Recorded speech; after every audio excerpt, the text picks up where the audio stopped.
So let's imagine the scene. Michael grew up in a pretty typical, normal American Jewish house, grows up, goes to high school, goes to university, starts dating.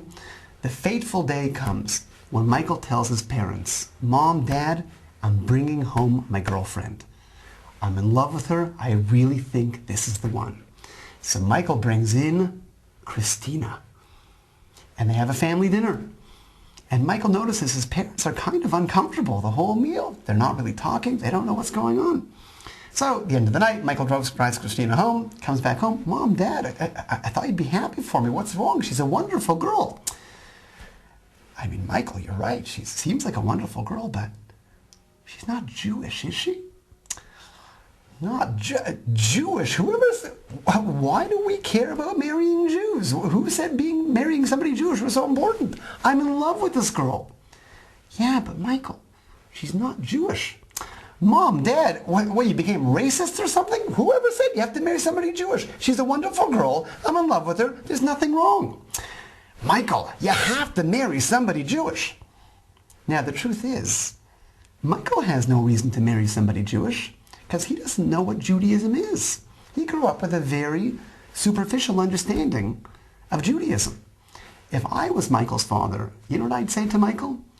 I'd say, "Michael, you know, every kid who starts learning about Judaism at a young age when they go to Jewish schools, there's one verse, one sentence in the Torah that every kid learns as his first Hebrew sentence, his first Jewish sentence. It's a sentence that goes like this: Torah tziva lanu Moshe, morasha kehilat Yaakov. Torah was commanded to us from Moses. God gave it to Moses. And it's an inheritance from the family of Jacob. We grow up understanding Torah is an inheritance. It's an inheritance that's been around for thousands and thousands of years.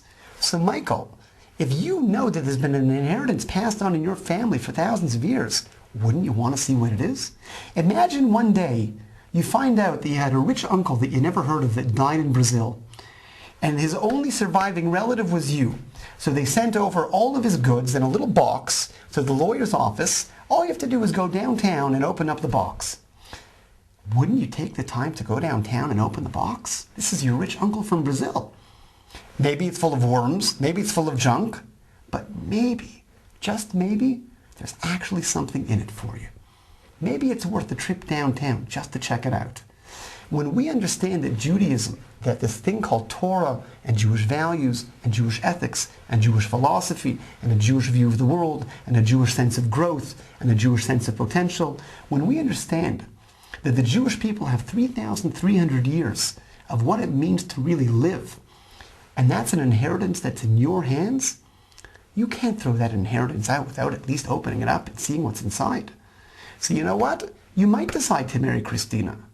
And you might decide that it doesn't matter if your kids grow up as Jews, but you at least owe it to yourself to open the envelope and see what it is before you make that decision.